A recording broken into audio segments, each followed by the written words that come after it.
that kind of at the forefront of your mind. So let's jump right into it. The textbook definition of blockchain is a system in which a record of transactions are made and maintained across several computers that are linked in a peer-to-peer network. So that peer-to-peer network is spread out over several different computers. Let's say, for instance, for this example, I use 20 different computers. So blockchain is an open distributed ledger that basically says that I want to transfer money from me to someone else. And I'm doing that in a decentralized platform so that I don't have to go through any type of intermediaries such as banks. And so once I make this transaction available, not only is it verified by, let's say, my computer or device, but it's also verified by a group of computers, all 20. And all 20 have to give an okay to say, hey, this transaction can go, this person has this money, and they now can transfer it over to the other person. Francis spoke about Zelle and Cash App and PayPal and Venmo. Those are all centralized ways to transfer funds from one person to another. Blockchain does not require a banking system, so they are considered to be decentralized. So keep that in mind. That's one of the key factors that I will talk about later on in this presentation. How does blockchain really work? It is literally digitally a series of blocks. And every time a block is added inside of that block, there is information that is captured. And it has to do with what's happening at that time. So let's say, for instance, I want to give the Zan Wesley Holmes Outreach Center $100. Well, when I say that I want to start that transaction, the block is created to say, this is what Ezra is trying to do. Can Ezra do it? And as it goes through its verification process from me to making the full complete transaction to the outreach center, that block then goes from being open to being closed. Whenever a blockchain user logs in, they receive updated information. So that means they don't necessarily have to be on the blockchain at the time that I'm doing the transaction, but in order for that block to be completed and closed out with the verification, a check of yes, then everybody has to be able to sign off and say that this transaction happened and we are verifying that it did. The block serves as a proof of all created transactions. And just so you know, there is nothing at this time in science across any digital platform that can crack any of these blocks open. The blocks are so secured across the distributed ledger that if something were to happen on, let's say, my computer to disrupt it, it would then take all of those green check marks that say that this block was correct and then turn them all back to red. So that means nothing can occur until that block again has been verified by everybody else who was involved in that block. So it makes it almost impervious to being hacked. One of the biggest things we have right now, and again, keep in mind that these things are moving in the space that you don't even understand. We get credit cards, debit cards, bank accounts that are hacked at all times, email accounts that are hacked all the time. The blockchain is going to be the remedy for all of the hacking. Why is blockchain trustworthy? It uses cryptographic algorithms to ensure data is protected. So basically it uses high-level encryption. So let's say, for instance, you open up an email account and it tells you that you need to create a password that is 8 to 12 characters long. It needs to be uppercase, lowercase, alphanumeric, and a couple of special characters. Well, blockchain takes that a little bit further and it basically sends it out and says, we're going to create something that's going to be so hard to crack that literally when you're creating some of these encryption pieces, when they're creating it, they have programs running in the background that tells you how long it would take somebody who is trying to crack it to do it. About a year ago, I was looking to do a digital wallet that I'll discuss later on in this presentation. And as I was making the password, the way that they requested, it was telling me how long it would take in order for their password to be cracked. And it was somewhere in the neighborhood of 160 days. So they would have to continuously run 24 hours a day, 365 days out of the year to get to that 160 days in order to crack my password. So that is just how strong the blockchain is by using those cryptographic algorithms to ensure that data is protected. Only the entity that owns the data will be able to allow access to that information. So I have the password, I have the keys to that encrypted data. I'm the only one that can transcribe or offer to someone else so that they can get that information out. Some key features and properties of the blockchain. It's decentralized technology, which I stated previously means that it does not require any type of platform such as a banking system in order to be completed. It has enhanced security. I spoke about the high-level algorithmic encryption that it goes through. It's on a distributed ledger. That means that it is spread out across the globe on several different computers, and those computers, which are run by individuals or algorithms or programs inside of the computer, are the ones who are verifying that the transactions are true. It offers consensus. That means that all of that, the individuals or those computers or those algorithms or those processes are verifying that the information that we've put out there is actual and factual, and they're giving a sign off to say, yes, this is true. It has faster settlement time. So whereas in normal banking circumstances, it may take 2 to 3 days for a check to clear. It may take 24, 48 hours for an actual debit card payment to settle. Using the blockchain, it takes less than right now 30 minutes for a transaction to be completed and available for use. And again, one of the use cases for that on a centralized platform, which is on the banking system, is Zelle, Venmo, PayPal. As soon as you transfer that money, it shows up in the bank account. Well, cryptocurrency is about as fast, if not faster, and it's not required to be on that banking platform, and it cannot be corrupted. There's no way to corrupt the blockchain. If you do corrupt the blockchain, everything would have to then be re-verified, and that would take an extensive amount of power and time and energy and resources to make that happen. I think it was explained to me by an individual who works for Deloitte and Touche. They stated that in order to break a block in the blockchain, that means that they would have to, at the very millisecond when the block was created, have to then go in at that very millisecond across all of the computers that are on that distributed ledger and hack them all at the same time. There is nothing in the world as it stands right now that can do that. So it cannot be corrupted. Additional benefits is improved transparency. In terms of putting information out there, it makes it where individuals know how things are flowing. So if I send something to the Zan Wesley Homes Outreach Center as a donation, they know where it's coming from because it's coming from my digital wallet and going to their digital wallet. And it has a date stamp time and my signature based on it, and then they receive it and I know that they received it. So there's no question about where those funds went to. Better traceability. I can see where things are flowing because you can actually trace them along the blockchain. And reduced costs, which is very, very important. And please understand, as we moved through this new technological wave, that reduced cost is going to be very important, because what we're going to start to see, or we've already started to see, income is already on the decline across the globe.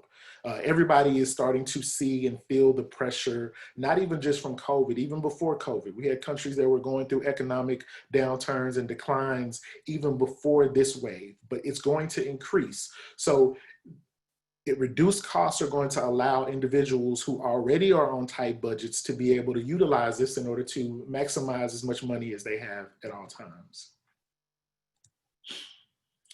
Common shortfalls of the blockchain. I've given you all the hype on the upside. Let me give you a couple of things that are deterrents or hurdles to success for this space. Technology is hard to implement and maintain, and it's hard to teach individuals. Part of the reason why I'm here today is to warm you up to this blockchain crypto space and make you comfortable with it, because I find a lot of individuals, specifically in our communities, have a tendency not to want to accept new technologies. I always laugh. It took me about 2 years to explain to my mother and father about blockchain technology and pushing them to invest in it.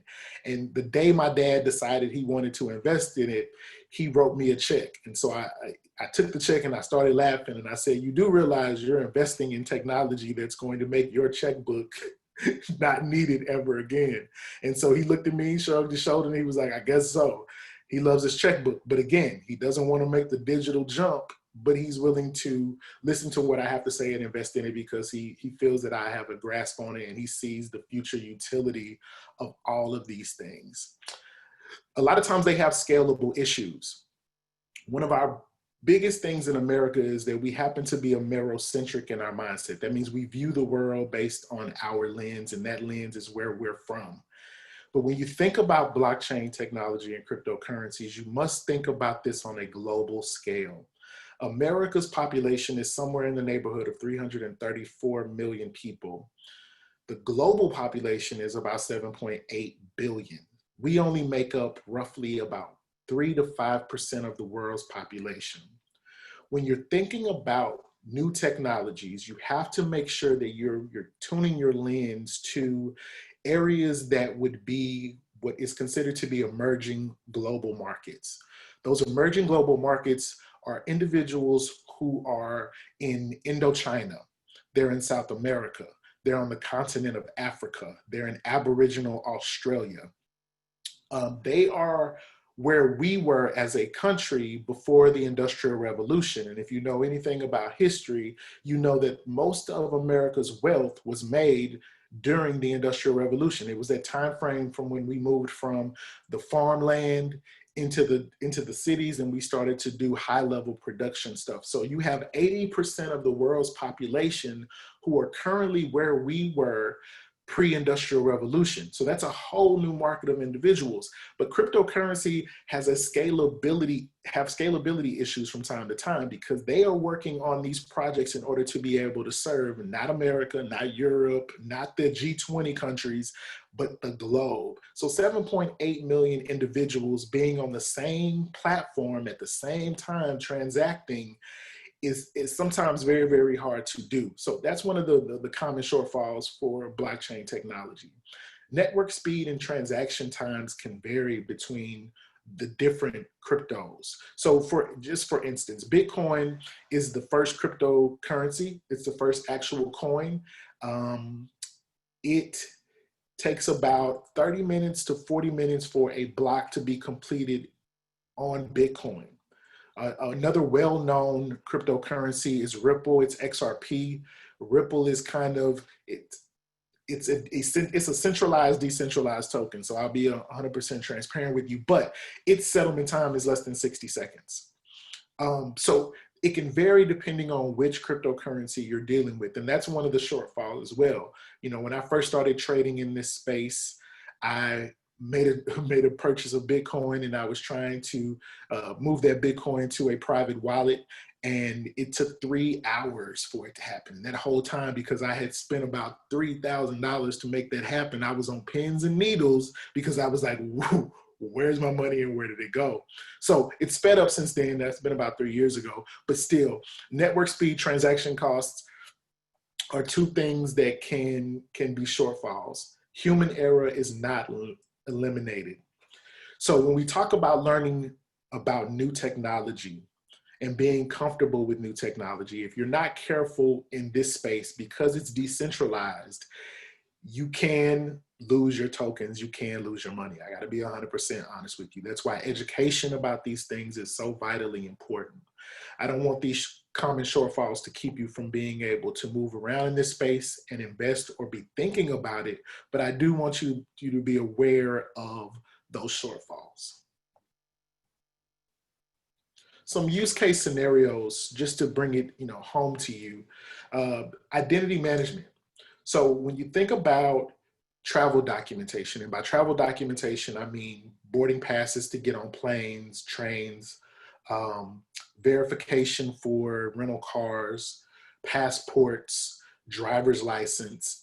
All of those things can be stored on the blockchain in terms of information, and they can be housed there until you're ready to utilize it. When I travel, I use American Airlines, Delta, Southwest, United, and all of those are apps on my phone, or digital device apps that I pull up. No longer do I need to print. I can go right through the TSA checkout with my app. All I got to do is scan the little the barcode, and they let me right on through. Transaction processing, so basically peer-to-peer, or when I'm trying to purchase something, you can use cryptos in, as Francis stated, the new legislation for the stimulus package has cryptocurrency in it and wallets. So that transaction processing is going to be a big thing in the very near future for a whole segment of the population. Documentation. Purchasing a home and having those appraisal district documents be put on the distributed ledger not only clarifies a whole lot of probate issues from generation to generation and ownership issues, it kind of keeps people from being able to manipulate those documents, so that then you don't have to spend a lot of exorbitant time hiring lawyers to kind of battle it out in court. Once you put the documentation for ownership on the blockchain, it's locked in, and then when you move it from your ownership to the next ownership, it becomes immutable at that point. Medical records. You already kind of use the blockchain for medical records. If anybody has gone to the doctor and the doctor says, we're going to put your information on a portal, that portal is actually secured by the blockchain. Now, on the front side, you just see it as a web page or a digital app, but on the back side of it, the software, the platform is blockchain technology. Management of activities, legal documents, the movement of resources. A really, really big thing, everyone knows about Louis Vuitton. Louis Vuitton's, one of their family founders, the descendants, is now working on a cryptocurrency called VeChain. And VeChain, its whole purpose is to verify high-end items from cradle to grave. So Louis Vuitton loses about $3 to $4 billion a year in fake knockoff stuff, right? Or people stealing their leather goods and producing aftermarket products that they don't have any line of sight on. So they're literally creating their whole own cryptocurrency to be able to verify, to make sure that when somebody buys it out of their store, or if somebody does a secondhand sale, like after you've had it in your closet for 10 years and you want to get rid of it, that people will be able to use the blockchain to be able to say, okay, based on this cryptocurrency, this is actually a real bag, and I don't have to be worried about spending a whole lot of money on something that could potentially be fake.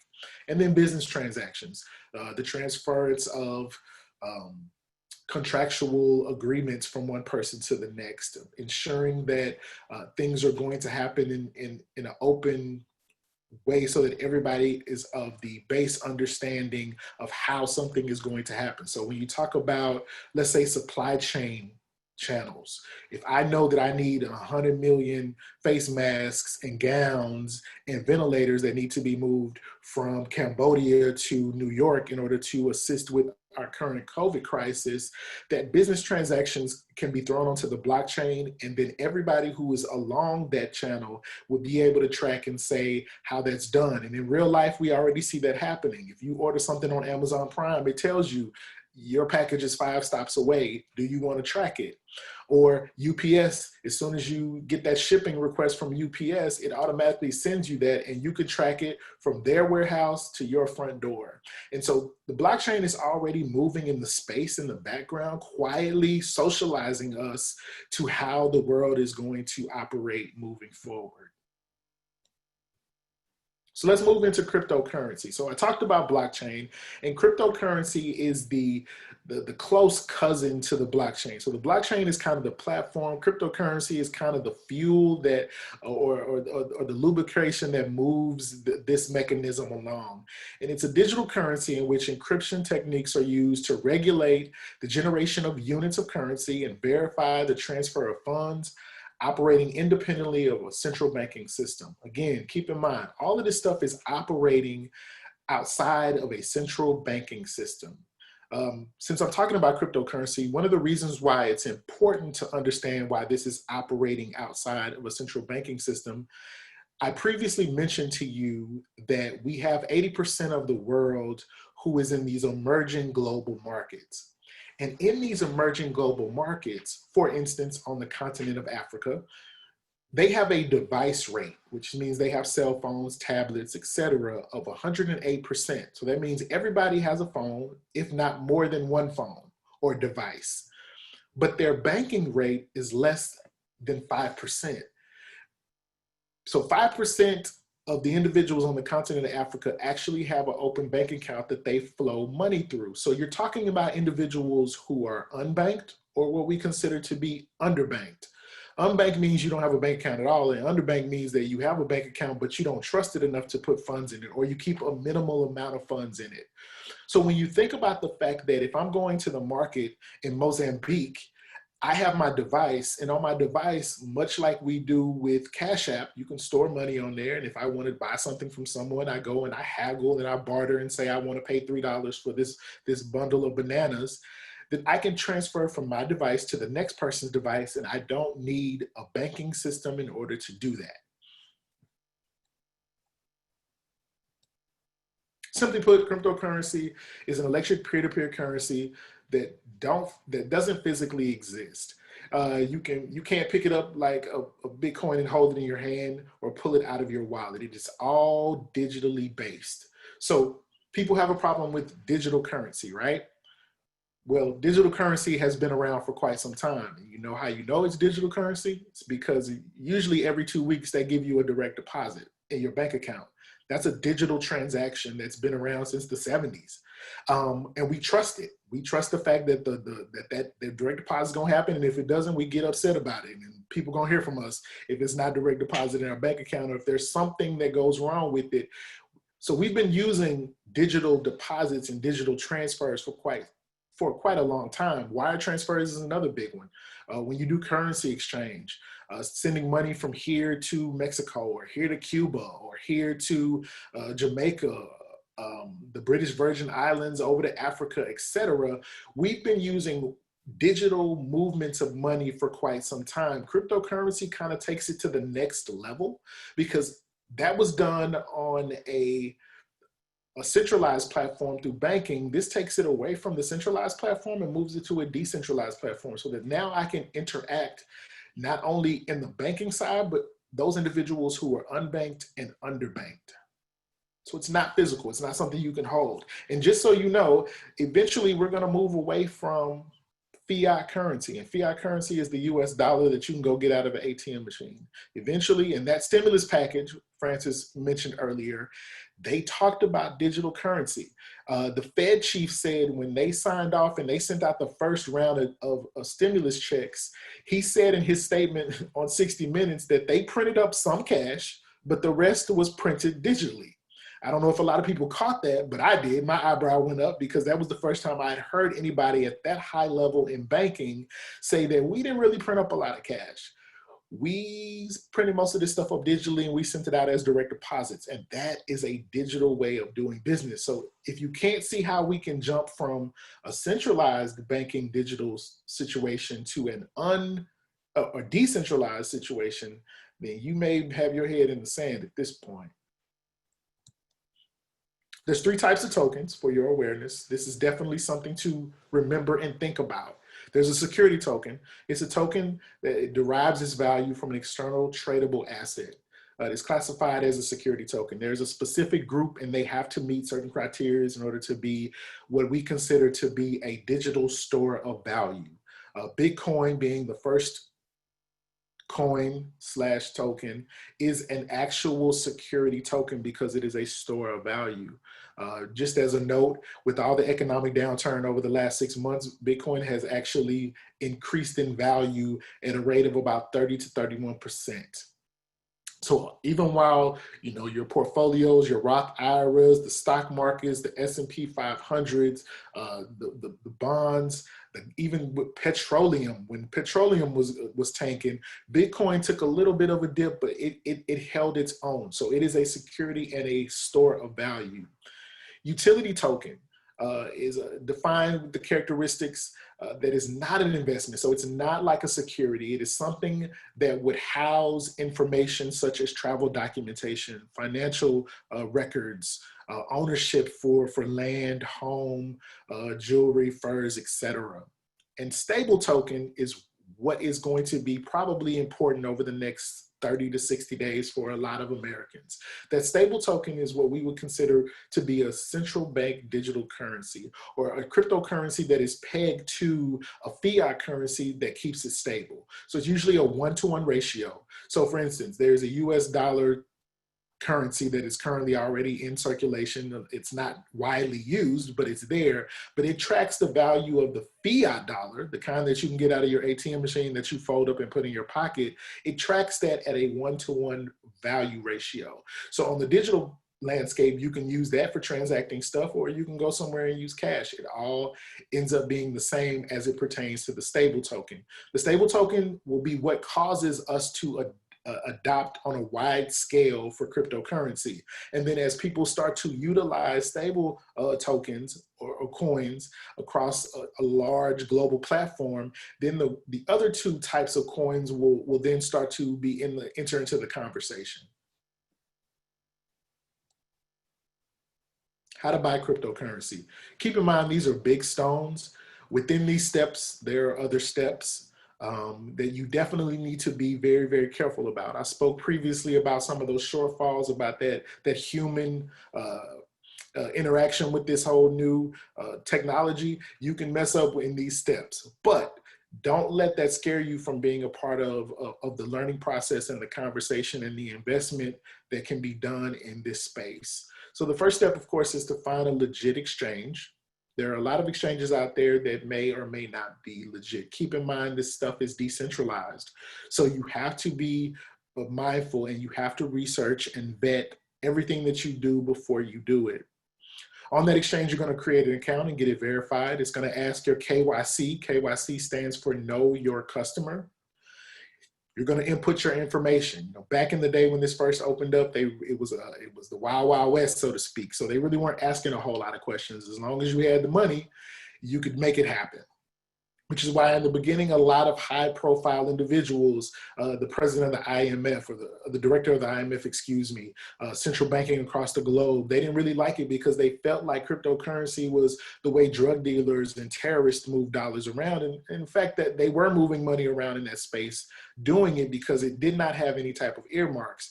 But as we get closer and closer to regulatory rules and limits, more and more information is going to be derived. So don't be scared about giving the KYC information. It's no different than what you would do on Robinhood or with Edward Jones or Vanguard or any other trading platform that you would do. You add your banking information and you deposit fiat funds. Now, on some platforms, you can use, dollars or whatever your home fiat currency is. So on some exchanges, you have to use other crypto. So for instance, Bitcoin is a store of value. I told you that's a security token. Some exchanges actually request that you take your fiat dollars, transfer them into Bitcoin, and then because they know in the crypto space what the value of Bitcoin is, then they allow you to trade off of the value of how much Bitcoin you have. So I just want you to be mindful of that. Then you buy your cryptocurrencies. Once that cryptocurrency shows up on the exchange, you can then move those cryptos off that exchange into a wallet. Leaving your money on, or leaving your cryptos on the exchanges can be dangerous. It can be of a detriment to you. So you want to make sure that you're securing your own assets. Cryptocurrency is the fifth asset class. So you, much like tangible gold and silver, you want to make sure that you are holding on and keeping up with your cryptocurrency. So a huge important piece to this step process is making sure that you move those cryptocurrencies from those exchanges into a digital wallet or a hard wallet for safekeeping. Crypto wallets that are some wallets are mobile. For example, Edge wallet. I would definitely say you need to research the wallets. I put Edge up there because I use Edge quite a bit. It holds quite a few of the cryptocurrencies that I currently have and own. but there are many out there. Some of the cryptocurrencies have their own wallets. So there are sometimes wallet specific. For instance, Digibyte is on some other wallets, but the cryptocurrency has its own wallet. So you can purchase the cryptocurrency and then download the wallet to your cell phone or iPad or your computer, and then you can transfer over to that wallet for safekeeping. There are some wallets that are on the desktop. I don't use desktop wallets that often, and actually I believe in a lot of ways desktop wallets aren't the best. I'd rather use the mobile or the hard.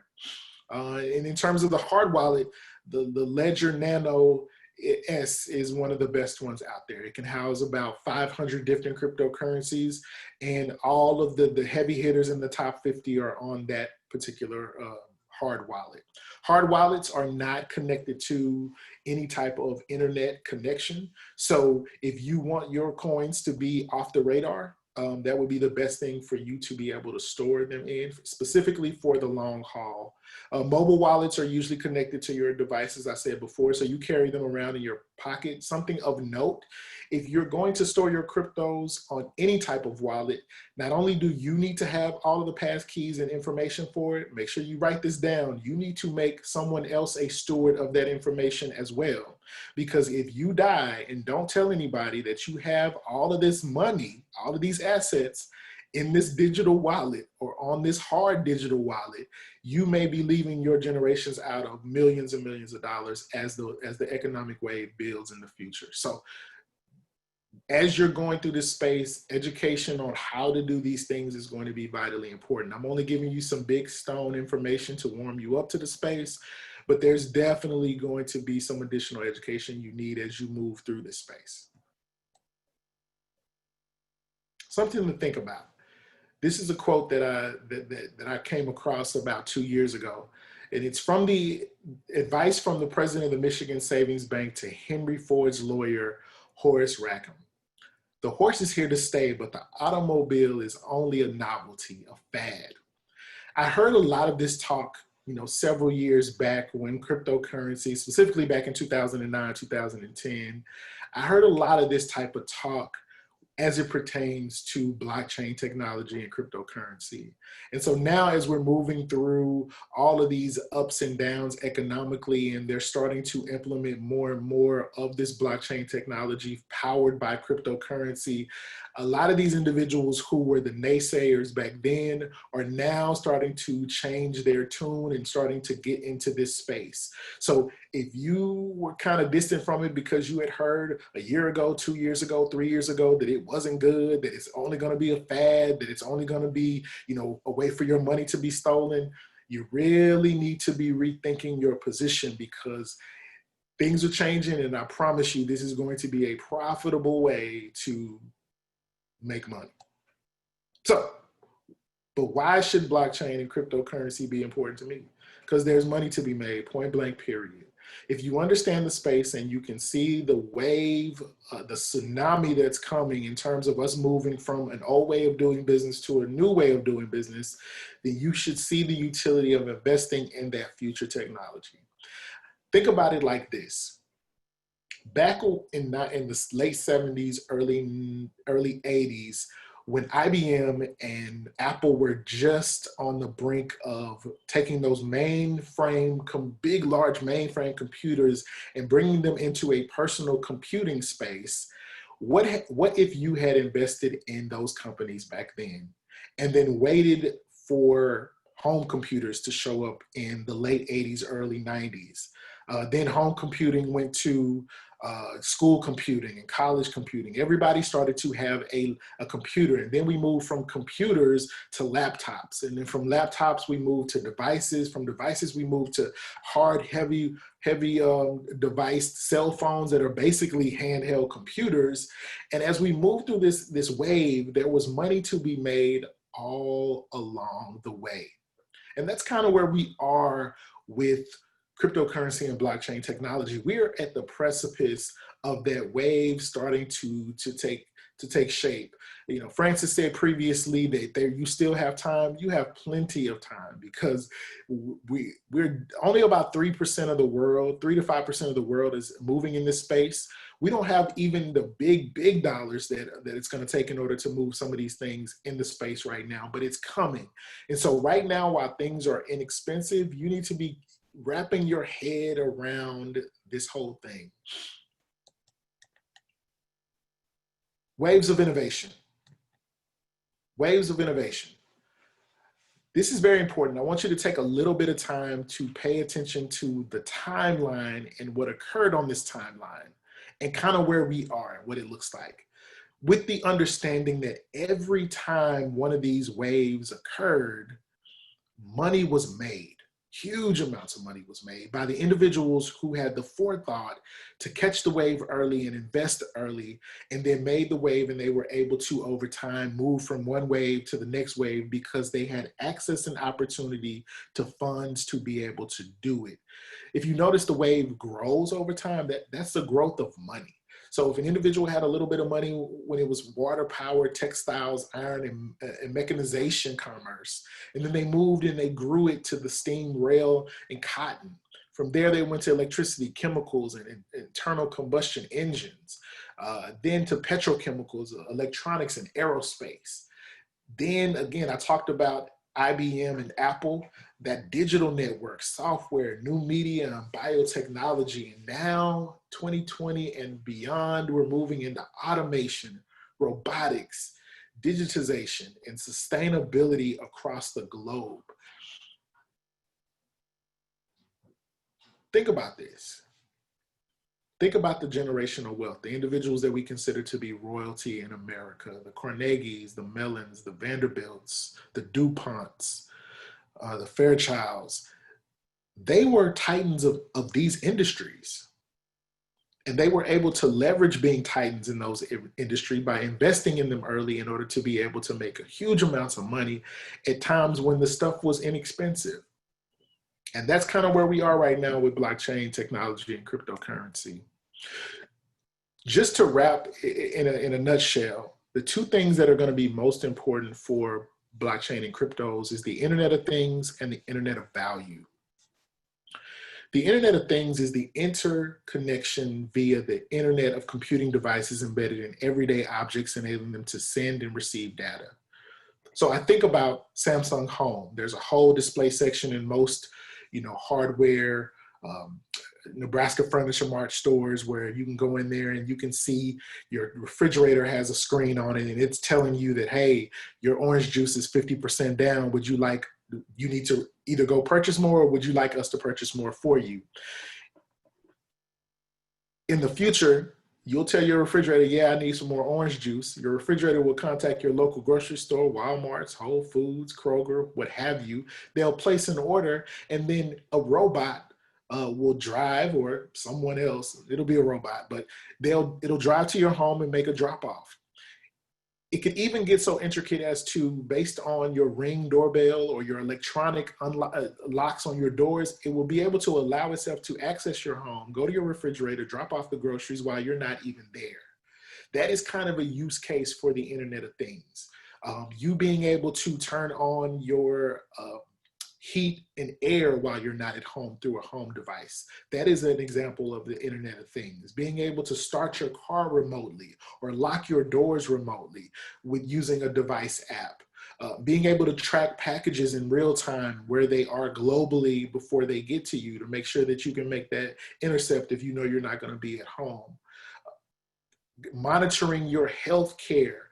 My nephew was recently diagnosed with childhood diabetes, and they put a device on his arm, and the device is connected to his cell phone, but it's also connected to his mother and father's cell phones, and it's connected to his nurse practitioner's cell phone, so that if he's at school or he's out and about playing ball and his numbers start to tank, they all get notifications at the same time, and then they can try to help him work that situation out so that he doesn't have a major crash. So that is an example of the Internet of Things and how we're going to be moving more and more to these things that are power driven by technology. And with that technology, there's going to be a lot of personal information, a lot of movement of funds, and those movement of funds are going to be protected, verified, and kept and housed on the blockchain and moved around by cryptocurrency. The internet of value is an exchange of anything of value, like foreign currency, payments, stocks, securities, intellectual property rights, scientific discoveries, etc. So when you marry those two things together in a future tech platform, that's the direction that we're going. You know, no longer will there be a whole lot of man on hand type of things going on. Everything is going to go to a digitization platform. Everything will be done by some type of robotics and artificial intelligence. Long-term lithium batteries for those uncombustible engines. We went through a wave of combustible engines. Now we're going to go through a wave where we take those combustible engines out and replace them with electric engines. Quantum computing is in the future. Telemedicine is going to be a huge wave, but all of these things are going to be powered by blockchain technology and cryptocurrencies. Frances mentioned that wave, and I kind of smiled when she said it because I had embedded it into my presentation. And the early innovators are going to be there. We've been to the early innovator piece. We are now in the early adopting phase, I believe. She might disagree with me. I think we're kind of in the chasm, so to speak. But pretty soon, within the next 12, 24, 36 months, that early majority is going to start to fall under this wave, and there's going to be a huge boom in this overall space. Of course, the late laggards would be people like my dad who don't want to give up his checkbook, even though there's many other ways to transact in this new economy. Conservative portfolio suggestions. I put this out there and I'll leave it up for individuals to take a look at it. This was from a previous presentation I did over a year ago, and I'm kind of on the mindset that this needs to be augmented. But the reason why I put it in originally was because people don't like to move their money around. They don't trust things that they are not 100% sure of. So I offered this as a way to open up people to understand that no one is asking you to take everything in your portfolio, everything in your bank account and throw it into cryptocurrency. Cryptocurrency is a part of the fifth asset class. And so when we talk about diversification across asset classes, crypto just is one of them. And so because it is one, you need to be thinking about taking a small portion of what you already have and diversifying into that space into projects that you feel that have future utility and that have been extremely vetted to make sure that you don't lose what you've invested.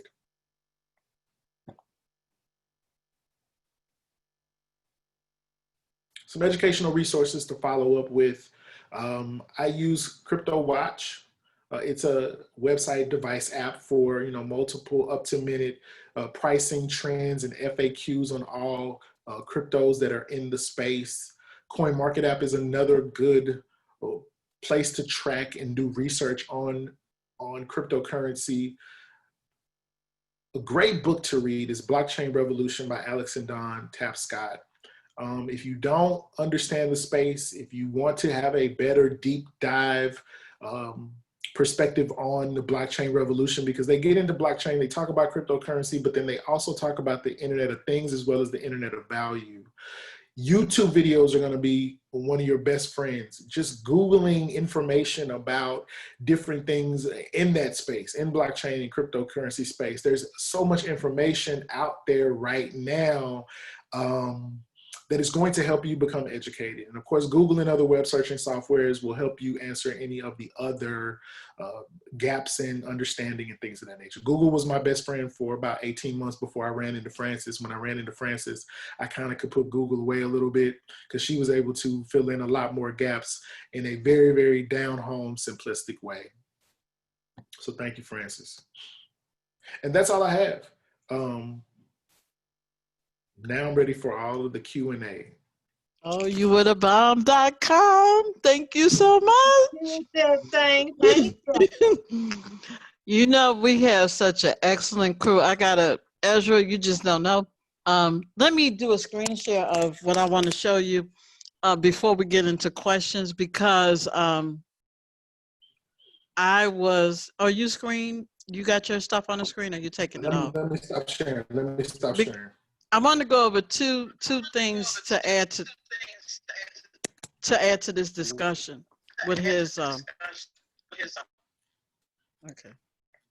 All right, I stopped sharing. Thank you. because remember now, what's the new economy? Technology and innovation. Now, this number has changed. The new boom, tech boom, is not 37 trillion anymore. With all this money printing, it's going to be $50 trillion. Um, the breakthrough in the stock market, the breakthrough in technology, I mean, and all the Internet of Things and blockchain, I'm telling you, you want to be on the receiving end of the wealth transfer. My cash flow collateral and leverage class, we deal with cryptocurrency. I go from the very beginning. I'm gonna tell you guys, you got to sign up because we're not gonna take any new people when we start the August classes. And what I'm gonna do is I'm gonna help you now get. It's gonna be intense. We're gonna be impactful, but we have to go through everything we've been going through since what, 2018. Yes. See, you know, we started this journey way before people were talking about it, when people were very suspect. Ezra could tell you, he came into the class, he said, you know, I had a lot of questions. And he did. He came in and he brought other people with him just so we could go over what was legitimate and what was not. And here's why. It goes back to the business cycle, guys, the business stages. Cryptocurrency is not regulated, okay? And because it's not regulated, it was suspect.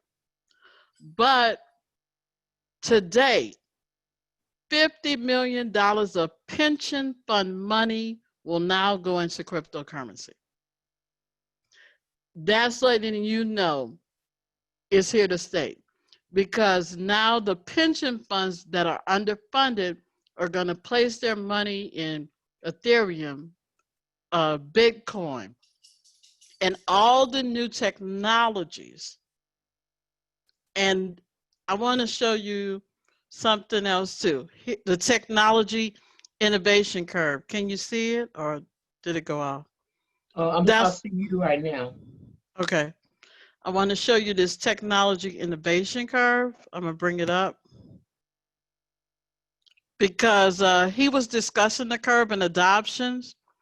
You all just being on this call today, you're ahead of the curve. You're ahead of the curve. See, okay, so we passed this innovation stage. And as this curve makes a S, we're in phase 2 of innovation. We're in adoption. When they started sending the stimulus, when, you know, I read the bill and I was discussing with the tribe, I said, did you guys see the bill? Did you see the digital wallet? They have to put us on the digital wallet. So everything you learn here, even your taxes are going on. I told somebody the other day, I said, look, you know how people used to cheat on their tax? You're not going to be able to do that anymore. It's on blockchain. Your health records on blockchain. Why? It is legitimizing and reducing scams.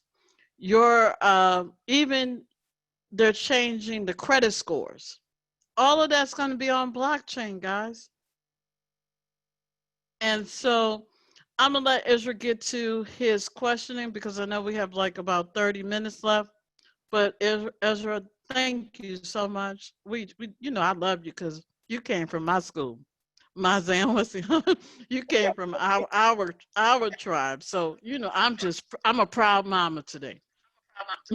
Well, I appreciate that. Like I said, I came to the space. I was already heavily invested, but I had lost some money because I was investing in some stuff and I didn't understand what I was investing in.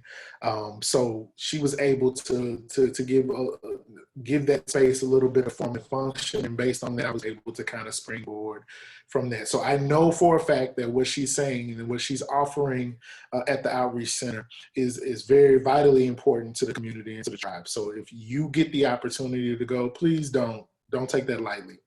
It is going to help you position you. One of the first questions I asked her was, day one, 3 minutes in, lights go off, she's starting her PowerPoint presentation. I said, will this make me money if I invest correctly? And so she didn't roll her eyes and went on teaching. 30 minutes later in the break, she came to me, she was like, yes, it will. But I didn't want to say that in front of everybody because that might throw people off. And at that point, I just sat back and started sponging it all up because that is what I needed to know. I didn't need to fully understand the science, the mathematics, the equations, the scalability issues. I didn't need to understand any of that. I needed to understand that if I could get in on this wave, would this be a wave in and of itself? Once I knew that, I knew that I needed to learn about it, and then based on the education, use that to create my leveraging position. Okay, so we ready for the questions? Yes, ma'am. All right, and let me get there.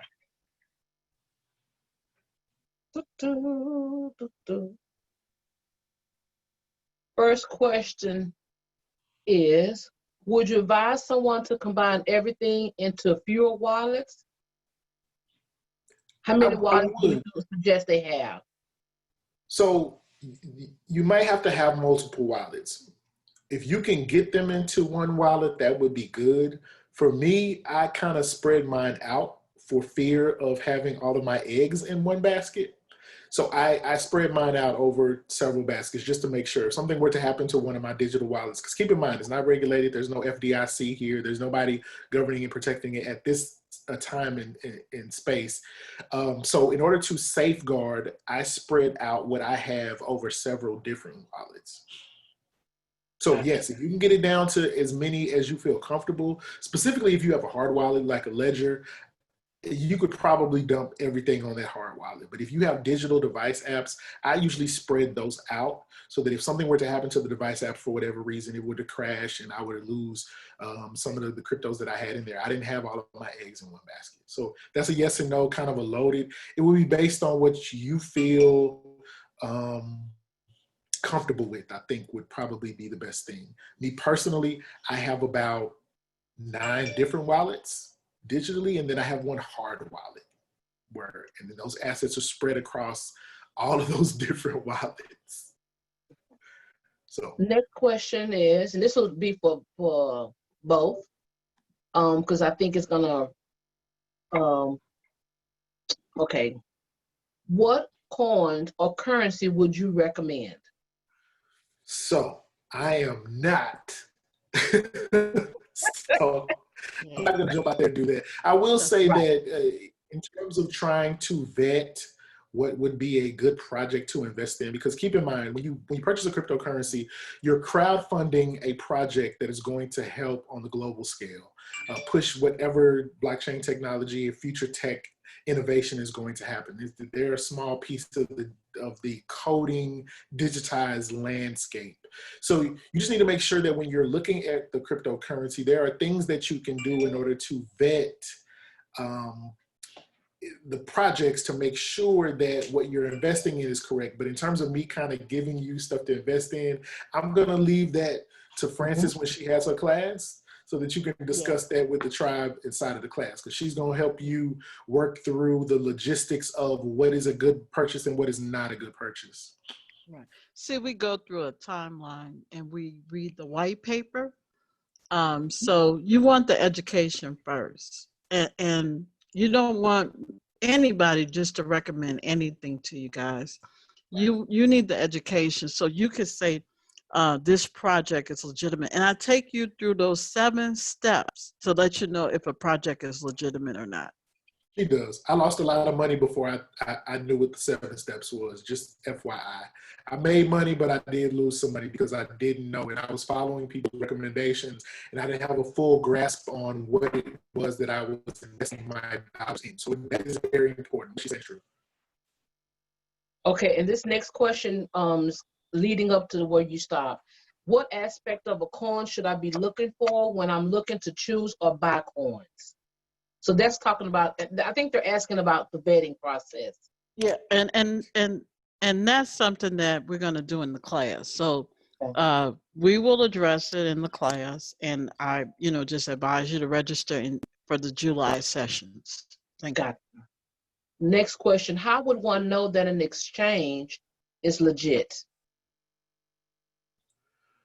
That's still I'm gonna callback. address it in the class. And here's why.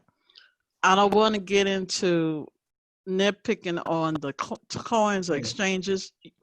If you come through the class, you're going to have the vetting process. We'll be able to discuss it. You will be able to separate what's legitimate and what's not. And you'll have that information. Yeah, she's gonna help you out with that one. She'll give you the keys to the city.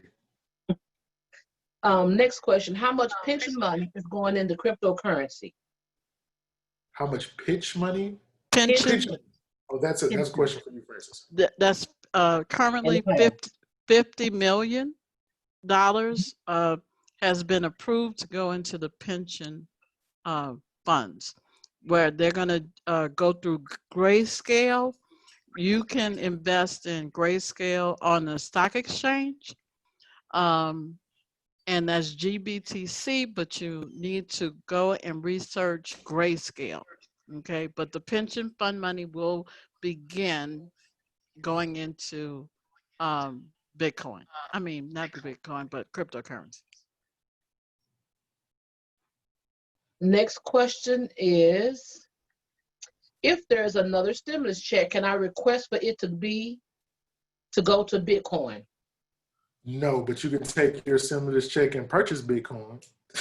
You can take that stimulus money and purchase Bitcoin. It'll end up being the same thing. If they give it to you in Bitcoin in terms of monetary, you will have the stewardship of it if you purchase it on your own. So, yeah. Okay. The wallets that you're referring to, Andrew, is that the same thing as the Apple phone? Do they have a... No. So there's a distinct difference between Apple Pay, Samsung Pay, any of because those are centralized payment platforms. The crypto wallets are going to be a decentralized wallet that are specific to cryptocurrency. So there is a difference between something that you would utilize on your phone to make a transaction versus a place to store your digital currency virtually. They're two different things. They operate a little bit different. I will say that over the last year, there have been some pushes to kind of amalgamate them into the ability to be able to utilize as a payment function. So a lot of even the crypto wallets are offering individuals, much like Robinhood offers you a credit card or a debit card to be able to use from their platform. A lot of the crypto wallets are now starting to do that as well. But in terms of it being like Apple Pay, Samsung Pay, no, it's a completely different platform. Also, too, I want to add that from this previous question, if you receive your stimulus on Cash App, you can buy Bitcoin from your Cash App. Okay. Yeah. Immediately buy. Right. And then the majority of the questions go back to, how do I sign up for the August class? And with that, we need... how do you sign up for the July class? August is when we start the new information, new session, but July is to catch everyone up before they get to the August class with the other two groups. You need the July classes. Yeah. Jasmine will tell you that. Can we get that put in the chat? Jasmine, please.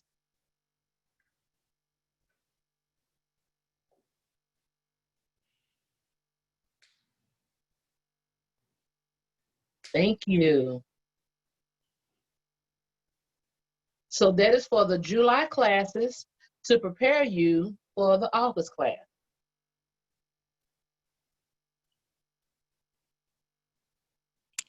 Well, guys, I want you to send a wave or a shout out to Ezra James. You know, he is the bomb.com.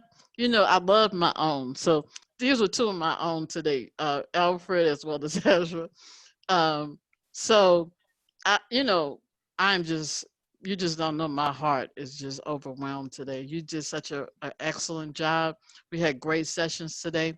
Also, tomorrow, 10 o'clock, we have Miss Jasmine Anderson, our own.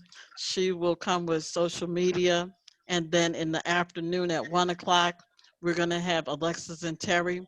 You know, I've been on the Terry Price show, and we're going to look at podcasting. So this has been, you know, and let me not say it again, text to give, guys. My friends in Chicago are saying, you giving this for free? Text to give, 817-406-1206. We're pouring into you, you pour into us, and we just show the love for each other. And we can't do this without you. And we love you, and we want to thank you for attending this session. And we'll see you tomorrow morning, 10 a.m. sharp. Any other questions, Audrey or Jasmine? Checking. Hold on. I see one. Okay. Okay. Okay. Did I miss it, Ezra? Where'd you see it? The question is, buying multiple credible coins is better than just putting money into one particular coin. That's an interesting question. So it is based on what your investment strategy actually is. I have diversified myself into several different projects because I feel like, A, they're going to come in waves. That's number one. You'll learn the wave situation in class. And then B, I think getting them while they're still relatively inexpensive before they start to move, you know, north in terms of value was important to me as well. So looking at the future tech landscape, I diversified myself by getting into several different ones that I felt had valid future utility from projects and individuals who are comprised in those projects of getting the job done. But then there are what we consider in the space to be maximalists. And so you'll have Bitcoin maximalists, they only want Bitcoin, or they only want XRP, or they only want something else. But it's based on whatever your perspective or position, your trading position is. As it pertains to diversification though, just like I have a diversified stock portfolio, I have a diversified crypto portfolio, and that's kind of how I equate it and I look at it. And let me add to that, Ezra. We teach diversification, like Ezra said. We teach it based on generations. So again, education, education, education. We're not. This is not get rich quick. It's a process, but once you educate yourself, it will be so beneficial to you. Remember, you're ahead of the curve. We're in the early adoption phase of the technology cycle. So you will have made decisions that most people haven't made, and you will be beneficiaries of that when you do your own due diligence and follow the steps. So if there are no other questions, any other questions, Audrey, in the chat, or Jazz? You got a question? Go ahead. No, that's it.